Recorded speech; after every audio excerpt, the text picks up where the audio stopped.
Genesis chapter 15. After these things the word of the Lord came to Abram in a vision, saying, Do not be afraid, Abram. I am your shield, your exceedingly great reward.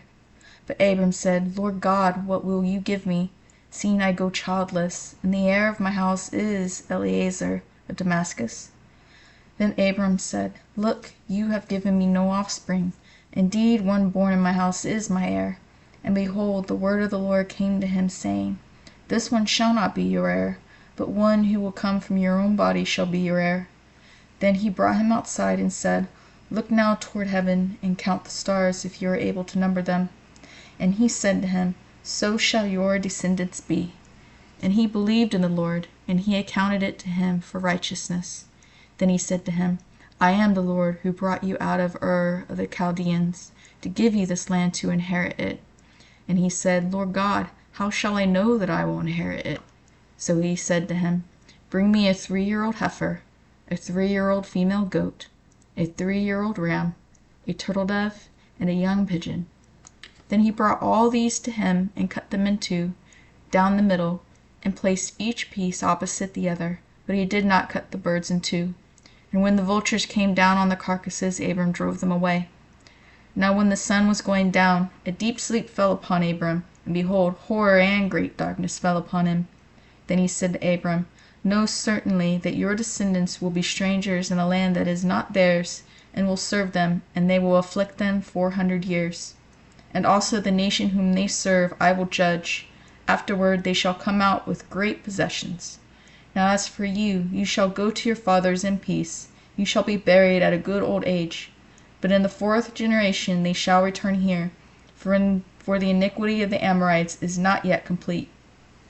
And it came to pass, when the sun went down, and it was dark, that behold, there appeared a smoking oven, and a burning torch that passed between those pieces.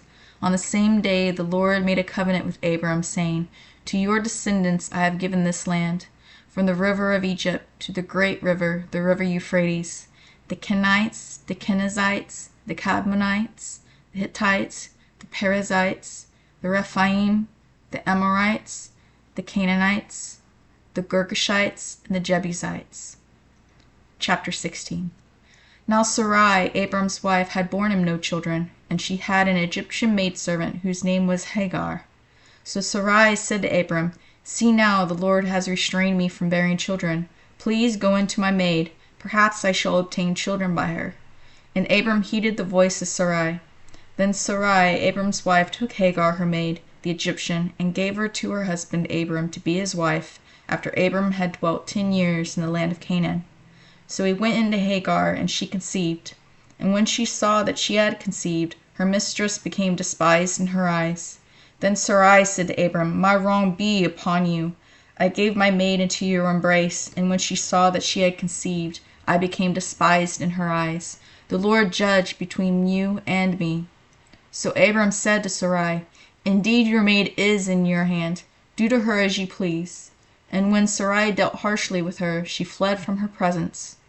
Now the angel of the Lord found her by a spring of water in the wilderness, by the spring on the way to Shur. And he said, Hagar, Sarai's maid, where have you come from, and where are you going? She said, I am fleeing from the presence of my mistress Sarai. The angel of the Lord said to her, Return to your mistress, and submit yourself under her hand. Then the angel of the Lord said to her, I will multiply your descendants exceedingly, so that they shall not be counted for multitude. And the angel of the Lord said to her, Behold, you are with child, and you shall bear a son. You shall call his name Ishmael, because the Lord has heard your affliction. He shall be a wild man, his hand shall be against every man, and every man's hand against him, and he shall dwell in the presence of all his brethren. Then she called the name of the Lord who spoke to her, You are the God who sees. For she said, Have I also here seen him who sees me? Therefore the well was called Beer Lahai-roi. Observe, it is between Kadesh and Bered. So Hagar bore Abram a son, and Abram named his son, whom Hagar bore, Ishmael. Abram was 86 years old when Hagar bore Ishmael to Abram. Chapter 17. When Abram was 99 years old, The Lord appeared to Abram and said to him, I am Almighty God. Walk before me and be blameless, and I will make my covenant between me and you, and will multiply you exceedingly. Then Abram fell on his face, and God talked with him, saying, As for me, behold, my covenant is with you, and you shall be a father of many nations. No longer shall your name be called Abram, but your name shall be called Abraham, for I have made you a father of many nations. I will make you exceedingly fruitful, and I will make nations of you, and kings shall come from you. And I will establish my covenant between me and you and your descendants after you and their generations, for an everlasting covenant, to be God to you and your descendants after you. Also I give to you and your descendants after you the land in which you are a stranger, all the land of Canaan, as an everlasting possession, and I will be their God. And God said to Abraham, As for you, you shall keep my covenant, you and your descendants after you, throughout their generations. This is my covenant which you shall keep, between me and you and your descendants after you. Every male child among you shall be circumcised, and you shall be circumcised in the flesh of your foreskins, and it shall be a sign of the covenant between me and you. He who is 8 days old among you shall be circumcised, every male child in your generations, he who is born in your house, or bought with money from any foreigner who is not your descendant. He who is born in your house, and he who is bought with your money must be circumcised, and my covenant shall be in your flesh for an everlasting covenant. And the uncircumcised male child, who is not circumcised in the flesh of his foreskin, that person shall be cut off from his people. He has broken my covenant. Then God said to Abraham, As for Sarai your wife, you shall not call her name Sarai, but Sarah shall be her name. And I will bless her, and also give you a son by her. Then I will bless her, and she will be a mother of nations. Kings of people shall be from her. Then Abraham fell on his face and laughed, and said in his heart, Shall a child be born to a man who is 100 years old? And shall Sarah, who is 90 years old, bear a child? And Abraham said to God, Oh, that Ishmael might live before you. Then God said, No, Sarai your wife shall bear you a son, and you shall call his name Isaac. I will establish my covenant with him for an everlasting covenant, and with his descendants after him. And as for Ishmael, I have heard you. Behold, I have blessed him, and will make him fruitful, and will multiply him exceedingly.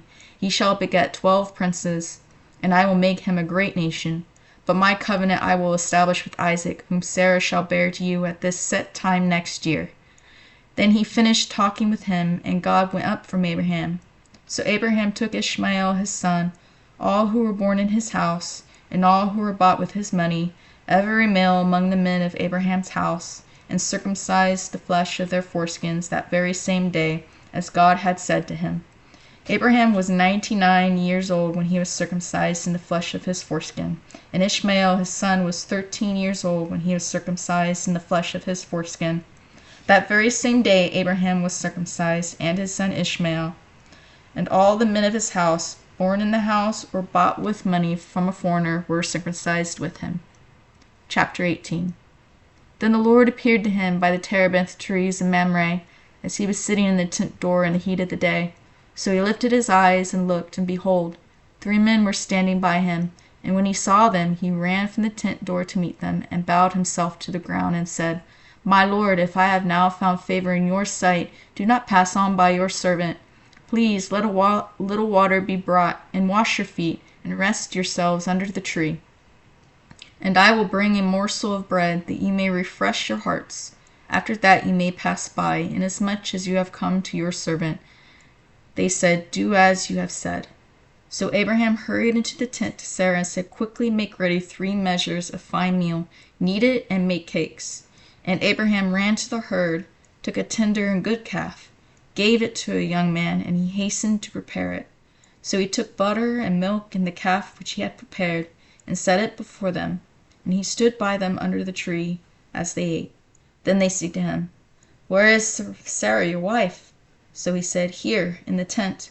And he said, I will certainly return to you according to the time of life, and behold, Sarah your wife shall have a son. Sarah was listening in the tent door which was behind him. Now Abraham and Sarah were old, well advanced in age, and Sarah had passed the age of childbearing. Therefore Sarah laughed within herself, saying, After I have grown old, shall I have pleasure, my Lord being old also? And the Lord said to Abraham, Why did Sarah laugh, saying, Shall I surely bear a child, since I am old? Is anything too hard for the Lord? At the appointed time I will return to you, according to that time of life, and Sarah shall have a son. But Sarah denied it, saying, I did not laugh, for she was afraid. And he said, No, but you did laugh. Then the men rose from there and looked toward Sodom, and Abraham went with them to send them on the way. And the Lord said, Shall I hide from Abraham what I am doing, since Abraham shall surely become a great and mighty nation, and all the nations of the earth shall be blessed in him? For I have known him in order that he may command his children and his household after him, that they keep the way of the Lord, to do righteousness and justice, that the Lord may bring to Abraham what he has spoken to him. And the Lord said, Because the outcry against Sodom and Gomorrah is great, and because their sin is very grave, I will go down now and see whether they have done altogether according to the outcry against it that has come to me, and if not, I will know. Then the men turned away from there and went toward Sodom, but Abraham still stood before the Lord. And Abraham came near and said, Would you also destroy the righteous with the wicked? Suppose there were 50 righteous within the city, would you also destroy the place and not spare it for the 50 righteous that were in it? Far be it from you to do such a thing as this, to slay the righteous with the wicked, so that the righteous should be as the wicked. Far be it from you. Shall not the judge of all the earth do right? So the Lord said, If I find in Sodom 50 righteous within the city, then I will spare all the place for their sakes. Then Abraham answered and said, Indeed now, I who am but dust and ashes, have taken it upon myself to speak to the Lord.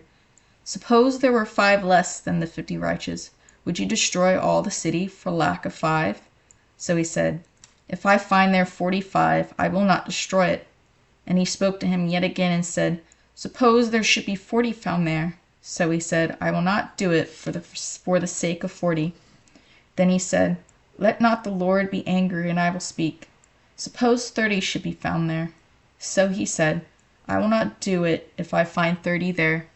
And he said, Indeed now I have taken upon myself to speak to the Lord. Suppose 20 should be found there. So he said, I will not destroy it for the sake of 20. Then he said, Let not the Lord be angry, and I will speak but once more. Suppose 10 should be found there. And he said, I will not destroy it for the sake of 10. So the Lord went his way as soon as he had finished speaking with Abraham, and Abraham returned to his place. Chapter 19. Now the 2 angels came to Sodom in the evening, and Lot was sitting in the gate of Sodom. When Lot saw them, he rose to meet them, and he bowed himself with his face toward the ground. And he said, Hear now, my lords, please turn into your servant's house and spend the night, and wash your feet. Then you may rise early and go on your way. And they said, No, but we will spend the night in the open square. But he insisted strongly, so they turned into him and entered his house. Then he made them a feast, and baked unleavened bread, and they ate. Now before they lay down, the men of the city, the men of Sodom, both old and young, all the people from every quarter, surrounded the house. And they called to Lot and said to him, Where are the men who came to you tonight? Bring them out to us, so that we may know them carnally. So Lot went out to them through the doorway, shut the door behind him, and said, Please, my brethren, do not do so wickedly. See now, I have 2 daughters who have not known a man. Please, let me bring them out to you, and you may do to them as you wish. Only do nothing to these men, since this is the reason they have come under the shadow of my roof. And they said, Stand back. Then they said, This one came in to stay here, and he keeps acting as a judge. Now we will deal worse with you than with them. So they pressed hard against the man Lot, and came near to break down the door. But the men reached out their hands and pulled Lot into the house with them, and shut the door. And they struck the men who were at the doorway of the house with blindness, both small and great, so that they became weary trying to find the door. Then the men said to Lot, Have you anyone else here? Son-in-law, your sons, your daughters, and whomever you have in the city. Take them out of this place, for we will destroy this place, because the outcry against them has grown great before the face of the Lord, and the Lord has sent us to destroy it. So Lot went out and spoke to his sons-in-law, who had married his daughters, and said, Get up, get out of this place, for the Lord will destroy this city. but to his sons-in-law he seemed to be joking. When the morning dawned, the angels urged Lot to hurry, saying, "Arise, take your wife and your 2 daughters who are here, lest you be consumed in the punishment of the city." And while he lingered, the men took hold of his hand, his wife's hand, and the hands of his 2 daughters, the Lord being merciful to him, and they brought him out and set him outside the city. So it came to pass, when they had brought them outside, that he said, "Escape for your life. Do not look behind you, nor stay anywhere in the plain. Escape to the mountains, lest you be destroyed." Then Lot said to them, "Please, no, my lords. Indeed, now your servant has found favor in your sight, and you have increased your mercy which you have shown me by saving my life. But I cannot escape to the mountains, lest some evil overtake me and I die. See now, this city is near enough to flee to. It is a little one. Please let me escape there. Is it not a little one? And my soul shall live." And he said to him, "See, I have favored you concerning this thing also, and that I will not overthrow this city for which you have spoken. Hurry, escape there, for I cannot do anything until you arrive there." Therefore the name of the city was called Zoar. The sun had risen upon the earth when Lot entered Zoar. Then the Lord rained brimstone and fire on Sodom and Gomorrah from the Lord out of the heavens. So he overthrew those cities, all the plain, all the inhabitants of the cities, and what grew on the ground. But his wife looked back behind him, and she became a pillar of salt. And Abraham went early in the morning to the place where he had stood before the Lord. Then he looked toward Sodom and Gomorrah, and toward all the land of the plain, and he saw, and behold, the smoke of the land which went up like the smoke of a furnace. And it came to pass, when God destroyed the cities of the plain, that God remembered Abraham, and sent Lot out of the midst of the overthrow, when he overthrew the cities in which Lot had dwelt. Then Lot went up out of Zoar, and dwelt in the mountains, and his 2 daughters were with him, for he was afraid to dwell in Zoar, and he and his 2 daughters dwelt in a cave. Now the firstborn said to the younger, "Our father is old, and there is no man on the earth to come in to us, as is the custom of all the earth. Come, let us make our father drink wine, and we will lie with him, that we may preserve the lineage of our father." So they made their father drink wine that night. And the firstborn went in and lay with her father, and he did not know when she lay down or when she arose. It happened on the next day that the firstborn said to the younger, "Indeed, I lay with my father last night. Let us make him drink wine tonight also, and you go in and lie with him, that we may preserve the lineage of our father." Then they made their father drink wine that night also, and the younger arose and lay with him, and he did not know when she lay down or when she arose. Thus both the daughters of Lot were with child by their father. The firstborn bore a son, and called his name Moab. He is the father of the Moabites to this day. And the younger, she also bore a son, and called his name Ben-Ammi. He is the father of the people of Ammon to this day. Chapter 20. And Abraham journeyed from there to the south, and dwelt between Kadesh and Shur, and stayed in Gerar. Now Abraham said of Sarah his wife, "She is my sister." And Abimelech, king of Gerar, sent and took Sarah. But God came to Abimelech in a dream by night, and said to him, "Indeed you are a dead man because of the woman whom you have taken, for she is a man's wife." But Abimelech had not come near her, and he said, "Lord, will you slay a righteous nation also? Did he not say to me, 'She is my sister'? And she even herself said, 'He is my brother.' In the integrity of my heart, in innocence of my hands, I have done this." And God said to him in a dream, "Yes, I know that you did this in the integrity of your heart, for I also withheld you from sinning against me. Therefore I did not let you touch her. Now therefore restore the man's wife, for he is a prophet, and he will pray for you, and you shall live. But if you do not restore her, know that you shall surely die, you and all who are yours." So Abimelech rose early in the morning, called all his servants, and told all these things in their hearing, and the men were very much afraid. And Abimelech called Abraham and said to him, "What have you done to us? How have I offended you, that you have brought on me and on my kingdom a great sin? You have done deeds to me that ought not to be done." Then Abimelech said to Abraham, "What did you have in view that you have done this thing?" And Abraham said, "Because I thought surely the fear of God is not in this place, and they will kill me on account of my wife. But indeed she is truly my sister. She is the daughter of my father, but not the daughter of my mother, and she became my wife. And it came to pass, when God caused me to wander from my father's house, that I said to her, 'This is your kindness that you should do for me. In every place, wherever we go, save me. He is my brother." Then Abimelech took sheep, oxen, and male and female servants, and gave them to Abraham, and he restored Sarah his wife to him. And Abimelech said, "See, my land is before you. Dwell where it pleases you." Then to Sarah he said, "Behold, I have given your brother 1,000 pieces of silver. Indeed, this vindicates you before all who are with you, and before everybody." Thus she was rebuked. So Abraham prayed to God, and God healed Abimelech, his wife, and his female servants. Then they bore children. For the Lord had closed up all the wombs of the house of Abimelech, because of Sarah, Abraham's wife.